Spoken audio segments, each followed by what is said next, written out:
आज हम सीखेंगे 12 महीनों के नाम उर्दू में। जनवरी, फरवरी, मार्च, अप्रैल, मई, जून,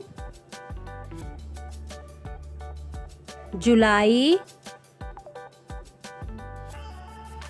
अगस्त, सितंबर,